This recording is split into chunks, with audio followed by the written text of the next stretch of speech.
Salut. Ça commence bien. Salut. Alors aujourd'hui, je vais déchaumer les colzas.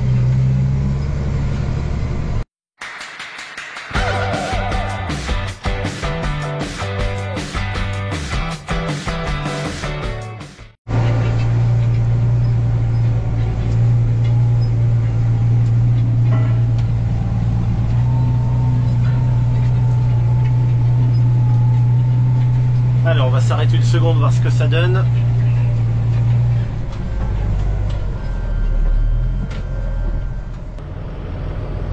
Donc là je déchaume pas très profond en réalité. 5 cm, peut-être 7. Il reste encore, ça se voit, beaucoup de tiges debout. Bon, il y en a quand même aussi beaucoup de tombées, hein. Donc voilà le déchaumage, tu vois. Je déchaume pas profond, hein, tu vois, c'est vraiment un déchaumage de surface. Mais pour l'instant, en tout cas pour ce déchaumage là, c'est ce que je veux faire. Commencer à abîmer les tiges. En fait, même celles qui restent debout, elles sont quand même blessées par le déchaumeur. Donc à force, elles vont finir quand même par dégringoler un petit peu toutes seules. Là, je fais donc ce déchaumage là pour commencer à briser le dessus de la surface de mon champ. Également, en surface se trouvent aussi les mauvaises herbes. S'il y avait quelques mauvaises... Alors bon, ce champ était globalement propre quand même, mine de rien. N'empêche que s'il y avait quelques mauvaises herbes quand même, et qui étaient arrivées à graines, parce que leur cycle est calé à peu près sur les colzas, les plantes elles sont pas si cons, hein. Eh bien, elles sont en surface, ces graines-là. Parce que soit au moment de la moisson, elles ont été dans la trémie de la moissonneuse, soit elles ont été recrachées derrière. Et donc, ce qui se passe, c'est qu'elles sont en surface, si elles ont été recrachées à l'arrière.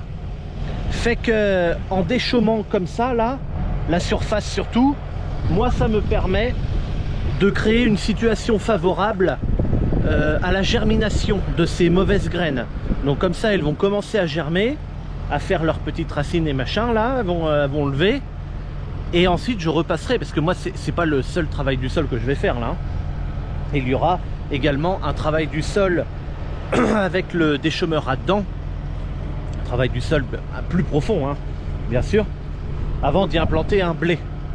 Mais là je fais un coup de ça tout de suite, un coup de déchaumeur à dents, et après on verra, parce que de toute façon ici il y aura du blé et ça sera pas avant le mois d'octobre, et aujourd'hui on est le 9 ou le 10 juillet ou le 11, j'en sais rien, mais enfin quelque part par là toujours. Donc voilà, il n'y a rien qui presse, et il n'y a rien qui presse.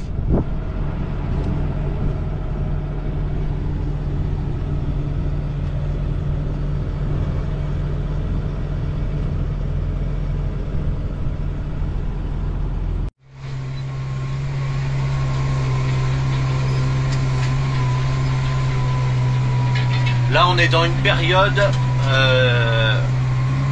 j'ai fini de battre les colzas et j'ai pas encore commencé la moisson du reste des cultures. On est entre les deux là. En ce moment, pendant que je déchaume, papa est en train de faire la vidange de la moissonneuse. En fait on fait comme ça tous les ans, c'est-à-dire que on moissonne les colzas et ensuite on vidange la moissonneuse. Comme ça toutes les huiles ont bien eu le temps pendant la moisson des colzas de tourner, de circuler partout, et éventuellement les petits déchets qui se mettent dans les huiles viennent se foutre dans les filtres, et donc comme ça en faisant un tout petit peu de moisson, avant de vidanger, moi je pense que c'est mieux. J'en sais rien, ça se trouve je me trompe, mais je sais pas, j'ai l'impression que c'est mieux quand même.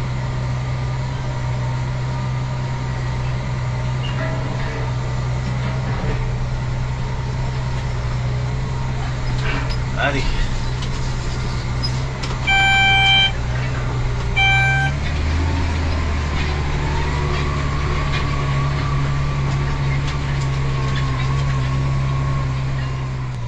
Alors tu as peut-être pu voir que je conduisais à la main depuis le début de la vidéo. Et c'est normal, c'est parce que l'autoguidage ne fonctionne plus. Alors en fait, c'est tout con ce qui m'arrive. Le moteur du volant, il est HS. Alors est-ce qu'il a grillé, est-ce qu'il a je sais pas quoi, enfin bon bref, en attendant il marche plus.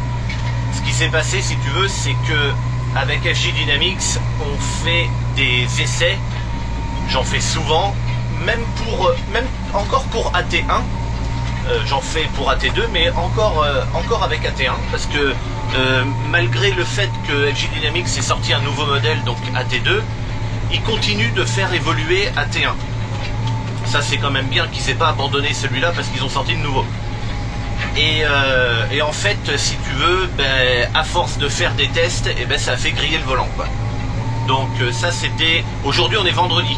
Ça c'est arrivé mercredi. Et ils m'en ont renvoyé un autre aussitôt. Alors je ne l'ai pas encore reçu. Il est parti. Il a été envoyé mercredi, mais en réalité il est parti jeudi.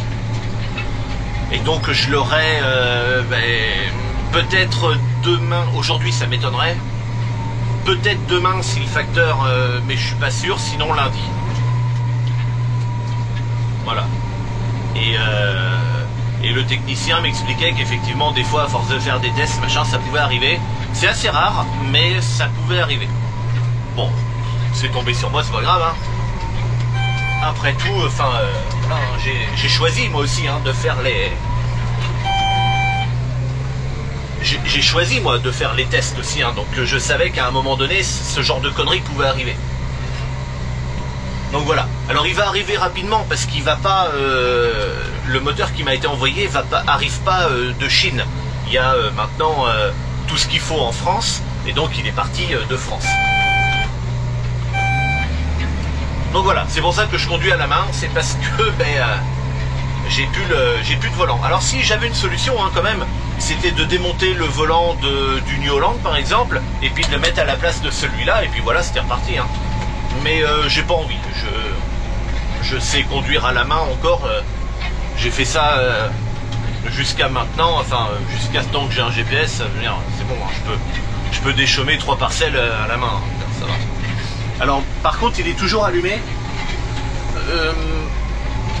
bien qu'il ne me serve absolument à rien. Alors si, je pourrais m'en servir comme barre de guidage si je vais dans ma parcelle, tu vois là, je pourrais afficher ma parcelle et puis mes lignes, et puis je pourrais m'en servir de barre de guidage, et puis c'est moi qui conduis. Mais en fait je suis pas en train de faire ça parce que j'ai pas envie de me faire chier à regarder un écran en permanence pour savoir si je suis droit, mais c'est parce que je suis en train d'aider en ce moment un autre utilisateur de FJ Dynamics qui a un peu de mal à régler son appareil, et donc là je suis en train de l'aider. Mais le dernier message que j'ai reçu, parce que évidemment on se parle avec le téléphone par messagerie, le dernier message que j'ai reçu, semble-t-il, il me dit que ça a l'air de fonctionner très bien, donc tant mieux. Donc je vais pouvoir l'éteindre lui, parce que maintenant je vais plus en avoir besoin. Ça c'est bien. Donc là on est encore un jour après, il a plu cette nuit 2,5 mm je crois. Et voilà, alors après on a eu des orages là hier soir, c'était très très localisé. J'ai des copains qui à vol d'oiseau, ils doivent être à peut-être 3 km, à mon avis pas plus, à vol d'oiseau. Et ils s'en sont pris une espèce de tournée, j'ai vu la vidéo, et nous dans le village, au moment où eux ils se prenaient la tournée, nous il y avait encore une moissonneuse qui tournait à côté, et ça ne l'a pas arrêté. Et puis après les 2,5 mm c'est dans la nuit qu'on les a eu. Enfin non, plutôt hier soir, mais plus tard. Et je sais que entre Niort, Poitiers là, Niort et Poitiers, faut voir un peu la tournée qu'ils se sont pris avec. Et puis Lusignan aussi beaucoup. Et c'était vraiment très localisé. Et moi je regardais les images sur le radar et ça passait vraiment à côté du village. Donc bon voilà. Tant mieux encore une fois pour moi. Les parcelles les plus vers là-bas qui ont eu peut-être un petit peu d'eau, c'est du sorgho qui est dedans, donc tant mieux. Et voilà, je suis encore chanceux cette fois-ci. Bon, bah, pourvu que ça dure, pourvu que j'ai le temps de récolter, et puis après ça pourra mouiller si ça veut. Mais voilà, j'ai vraiment le cul bordé de nouilles jusqu'à maintenant. Je suis toujours passé à côté, la grêle, les machins. Je suis toujours passé à côté. Tant mieux. Bon, l'année dernière c'était pas comme ça, hein, donc voilà, chacun son tour pour avoir de la chance. Allez, j'ai changé de parcelle, on est le lendemain là. Je déchaume également, globalement elle était propre, j'ai quelques bandes de mauvaises herbes là, tu vois, comme ça. J'en ai un peu plus loin là une bande, et puis au fond du champ, vers la haie là-bas, j'ai encore une zone avec un petit peu de mauvaises herbes. Là l'objectif c'est essayer d'en détruire un petit peu, comme des grandes mauvaises herbes comme ça, maintenant ça va être difficile. Bon, ce qui va crever, ce qui crèvera pas sera affaibli pour le prochain coup de déchômeur, quoi, on va dire. Ici à côté c'est une parcelle de blé à moi, globalement plutôt propre, un petit peu de régras je vois dans la charte là, dans la bordure, mais globalement c'est plutôt propre. Tu sais que dans cette parcelle là, peut-être que j'en parlerai pendant la moisson de blé, mais si j'oublie d'en parler, je vais peut-être en dire un mot maintenant au cours. J'avais un problème dans cette parcelle, j'en avais parlé pour ceux qui suivent mes vidéos depuis un moment, j'en avais parlé dans d'autres vidéos. J'avais une espèce de virgule dans le champ qui faisait du bout de la haie là-bas à la haie ici, mais pas tout le champ, hein. Ça partait de là-bas et puis ça faisait un petit arc de cercle. Ça représentait, je sais pas moi, un huitième du champ peut-être. C'était pas si grand que ça, mais j'avais même l'impression que ça grandissait peut-être un petit peu au fur et à mesure des années. Et j'avais passé là-dedans le décompacteur, le Metalfac de AgriPartner quand il me l'avait prêté, tu sais. Je l'avais passé dans tout le champ là. Et ben figure-toi, c'était peut-être à cause de ça, mais depuis que j'ai passé le décompacteur dans le champ, et bien toute cette virgule, et là la virgule elle y était toute culture confondue, hein. J'avais fait des pois, j'avais la virgule, je faisais du blé, j'avais la virgule, le blé crevait carrément, hein. J'avais fait des tournesols pareil, toute culture confondue, soit ça s'affaiblissait très fort jusqu'à aller faire mourir les plantes, hein, à ce point là. Depuis que j'ai passé le décompacteur, là j'ai fait du blé, parce que j'ai passé le décompacteur, première culture derrière c'est du blé, je n'ai pas du tout la virgule dans le champ. Alors il y avait des pois aussi, hein, qui avaient été faits depuis le décompacteur, mais les pois avaient été plus ou moins ratés. En fait ils n'étaient pas ratés, mais j'ai eu un coup de pluie extrêmement fort. On a eu des grosses pluies l'année dernière avant les récoltes. D'ailleurs c'est là aussi qu'avait fait que j'avais perdu quasiment 100% d'une parcelle de colza.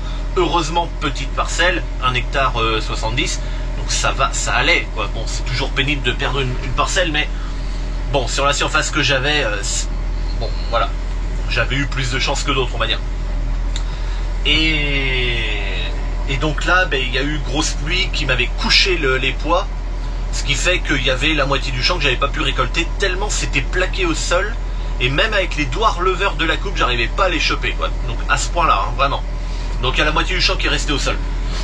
Là, le blé qui a suivi, et ben la virgule a disparu. Et dans les pois, elle avait disparu aussi. Vraisemblablement, j'ai rien fait d'autre de particulier à part le coup de décompacteur, justement. Cet outil-là, le décompacteur, c'est vraiment une option d'achat que j'ai à court terme sur la ferme. Alors là, j'avais eu un 3 mètres que AgriPartner m'avait prêté. Moi, je préférerais acheter un 4 mètres. Mais ça, c'est vraiment un achat sur le court terme que je vais faire. Et puis, que je vais passer dans toutes mes parcelles. Alors, pas tous les ans, évidemment. Mais tous les ans, un petit peu. 2, 3, 4 parcelles. L'année d'après, ça sera d'autres. Et puis l'année d'après, et je ferai un roulement comme ça. Comme pour le labour. Je laboure très peu. Mais de temps en temps, les parcelles sont labourées une fois tous les 4, tous les 5 ans, des fois 6 ans, ça dépend de ma rotation de culture aussi. Et je laboure tous les ans, mais un tout petit peu tous les ans. Et je fais un roulement comme ça.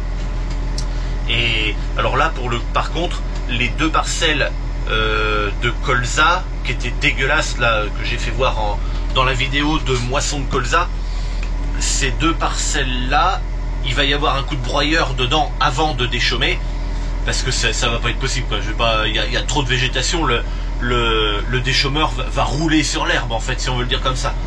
Donc il faudra broyer d'abord, passer un coup de déchaumeur après, et je me demande si je vais pas labourer là pour le coup ces 2 parcelles là pour enfouir, parce que là il y a tellement de mauvaises graines qui vont se retrouver en surface. Je me demande comment je vais gérer ça. Ça va être de l'orge l'année prochaine là-bas. Je me demande comment je vais gérer ça, ouais. Donc je pense que je vais labourer ces parcelles là. Ça fait bien longtemps qu'elles n'ont pas été labourées, donc ça me pose pas de problème de le faire.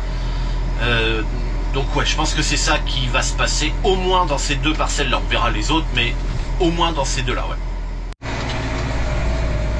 Alors ça se voit peut-être pas, mais dans ma parcelle là, juste là, il y a une moissonneuse. C'est la moissonneuse de mon voisin qui a battu son blé là en face hier. C'est une, pour ceux qui veulent savoir, c'est une New Holland, une CX 840. Voilà. Et là, il y a le tracteur qui est en train de botteler. C'est un Massey avec une presse rouge, une presse à balle ronde. Par contre, je suis pas capable de dire la marque de cette presse là. Autant j'arrive bien à reconnaître une Krone, une Fend, une Massey, une New Holland, parce que voilà, la couleur, les machins, les trucs, c'est facile à reconnaître. Autant là, puis après moi en presse, voilà, j'y connais pas grand chose, hein, c'est pas du tout mon métier.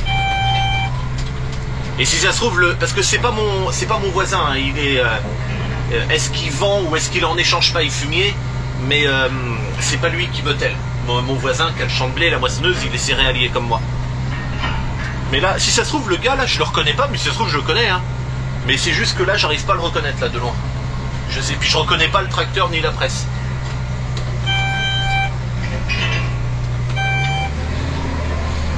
Donc voilà, j'essaierai, sauf si mon voisin vient chercher la machine, vient chercher sa moissonneuse, mais sinon quand on s'approchera un petit peu plus, je la filmerai d'un petit peu plus près si tu veux la voir. Alors regarde, je sors un petit peu du tracteur parce que je veux te faire voir un truc. Tout à l'heure, juste avant, dans la séquence, je disais que je veux pas passer le déchaumeur dans les 2 parcelles où il y a beaucoup d'herbe, parce que le déchaumeur va faire que de rouler dessus. Mais regarde, tu vois là, j'avais un rond d'herbe, il est pas grand, hein, c'est juste ça. Et ben là, ouais, il a à peine touché là. Bon après là, il y a peut-être un trou, parce que c'est ici en fait que je fais demi-tour avec le tracteur à mon passage de traitement là. Donc comme je roule tout le temps là, il n'y a pas de colza et c'est normal. Mais quand même, tu regardes dessous, rien, ça n'a pas été travaillé ça. Et pourtant le déchaumeur est passé parce que tu vois les coups là. Là. Mais il a fait que de rouler dessus. Donc voilà, c'est pour ça que je le disais. C'est pour cette situation là. Tu vois, dans le chemin là, il y a un tracteur qui arrive, un Fend. Ben, je sais ce qui va se passer là. Il arrive là avec son tracteur pour atteler sur le chariot de la coupe. Il va dételer la coupe de la moissonneuse dessus, puis partir avec la coupe et le tracteur dans le champ, enfin vers là où ils veulent aller. Et puis après ils reviendront chercher la moissonneuse avec la voiture pour aller devant. Le tracteur arrive dans le champ là.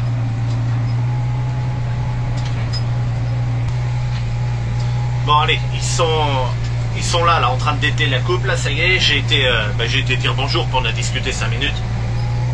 Il y a un orage qui arrive, ça c'est con par contre. Et là tu vois, ils me disaient qu'ils allaient rentrer la moissonneuse parce que à mon avis ils vont pas battre aujourd'hui. Et il y a un orage qui arrive, là il est 10h20 et il y a un orage qui arrive aux alentours de midi. Possibilité de tomber entre 5 et 10 mm. Ce qui n'est pas franchement énorme, mais ce serait 0 pour les récoltes, ce serait mieux. Et de toute façon, ça se voit, regarde, tout à l'heure j'avais du ciel bleu, maintenant il y a une couverture nuageuse totale. Et puis là derrière il a intérêt à se grouiller, enfin de toute façon il fait ce qu'il peut lui avec, mais j'espère qu'il aura fini de botteler avant midi parce que sa paille là, je sais pas quand est-ce qu'il va la botteler après, enfin faudra attendre encore quelques jours que ça sèche quoi.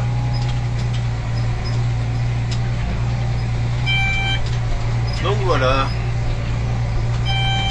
Moi ce qui est sûr c'est qu'à 10h20, je sais pas si j'aurai fini à midi, j'en sais rien. T'avais arrêté dans la moissonneuse en train de sortir du champ. Bah non, tu le verras pas, putain. C'est l'inconvénient. Ça a beaucoup d'avantages de filmer avec une GoPro, mais par contre, tu peux pas regarder bien loin. Enfin, ça fait rien.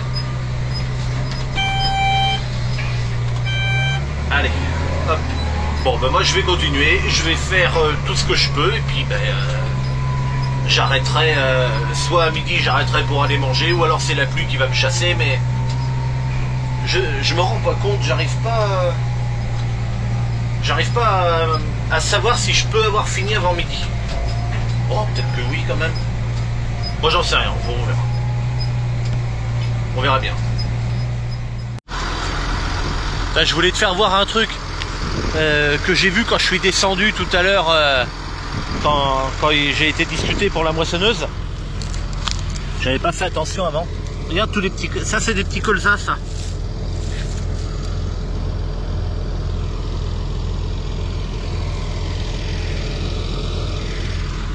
Ça fait pas loin de 8 jours que j'ai moissonné. Et au début je me dis oh c'est pas possible, c'est des petites graines qui sont tombées avant à cause de la pluie ou un machin. Mais non, en fait ça fait quasiment 8 jours que j'ai moissonné et ça se pourrait bien que ça soit les graines qui sont tombées pendant la moisson quoi. Donc voilà, ça commence déjà à pousser effectivement et c'est hyper frais hein, le sol d'ailleurs, tu vois, on le voit le rouleau, la terre est humide un peu dessus. On voit bien là, hein, la terre est foncée un peu. Enfin bon, allez, je me grouille la nouille là parce que je vais me prendre la flotte puis j'aurai pas fini le champ moi si ça continue. Et puis je vais arrêter la vidéo ici, d'ailleurs, allez hop, c'est tout. Donc sur ça, ben, je te dis à bientôt pour une prochaine. Allez, salut.